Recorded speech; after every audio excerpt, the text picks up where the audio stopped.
Brilliant tutorials एक होतं आणि एक मुंबईला अगरवाल क्लासेस होतं. बरं.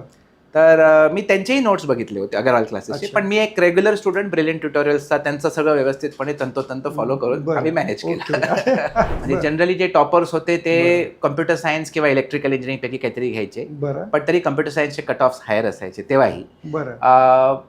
मी मेकॅनिकल इंजिनिअरिंग घेतलं. बरं. जसं बहुतेक सगळे IITians मग अमेरिकेत MS करायला जातात तसं मी बरं. पण गेलो. ओके. मग युनिव्हर्सिटी ऑफ मॅसेच्युसेट्स ॲमहर्स्ट म्हणून एक प्रसिद्ध संस्था आहे. बरं. तिथे मी इंडस्ट्रियल इंजिनिअरिंग साठी गेलो होतो MS बरं. साठी.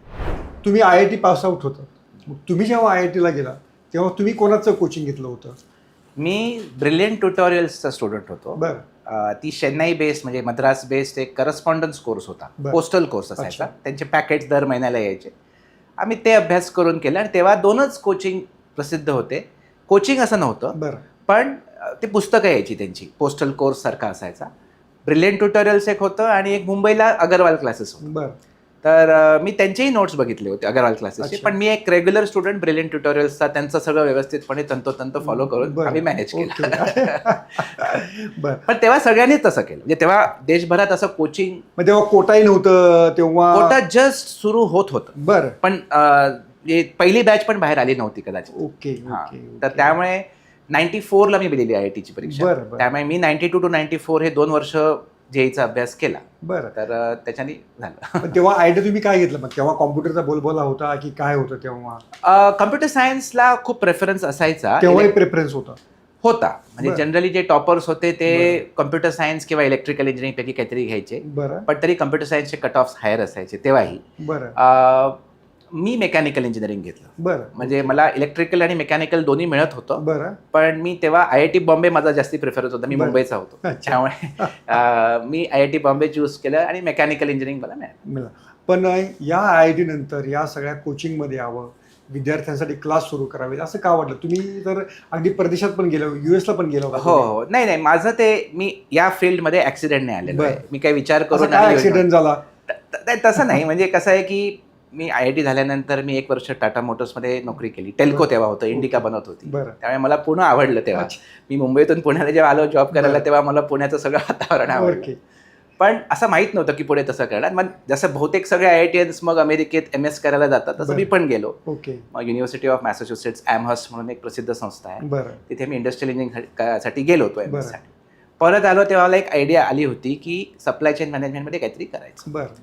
पण तेव्हाच तो .com क्रॅश 2001ला झाला. ओके. आणि त्यामुळे मग त्या काळामध्ये माझी एक ओळख अरुण रॉय सरांबरोबर झाली, जे अरुण रॉय क्लासेस चालवायचे JEEचे. आणि मग त्यांनी मला संधी दिली की तुम्ही थोडा वेळ शिकवा हे. आणि मला तेव्हा विश्वास खरा नव्हता की JEE हे शिकवता येऊ शकतं. आम्ही शिकतानाच आम्हाला एवढा त्याच्यामध्ये चॅलेंज झालं होतं. जेव्हा आम्ही अभ्यास केला होता तेव्हा it was quite a tough exam. अच्छा.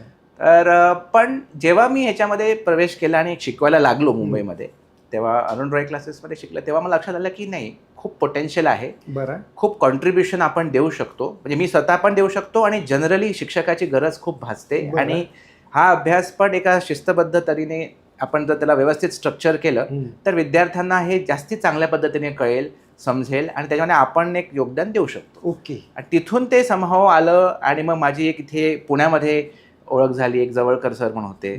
आणि तेव्हा COEPने डॉक्टर घाटोळांनी एक त्यांचे प्रिमायसेस COEPचे IITचं एज्युकेशन पुण्यामध्ये व्हायला पाहिजे त्याच्यासाठी त्यांनी ती प्रिमायसेस तिथे उपलब्ध केली. की पुण्यात IITचं कोचिंग नाहीये, पुण्यातून मुलं IITत जात नाहीये.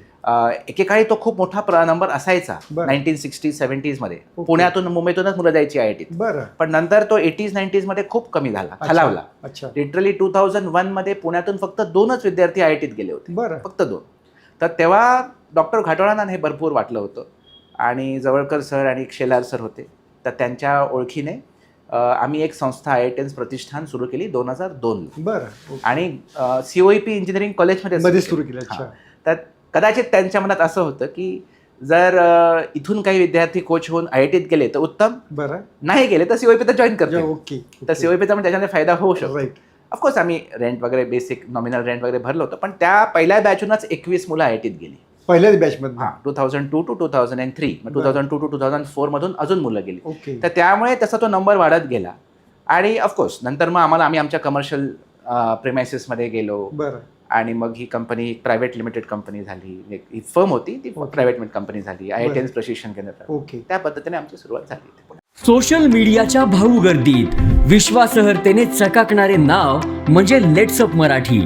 नाही, सगळ्या नागरिकांना ती स्पीच, ती right लेट्सअप आहे. वरील मुलाखती म्हणजे विचारांचा खजिना.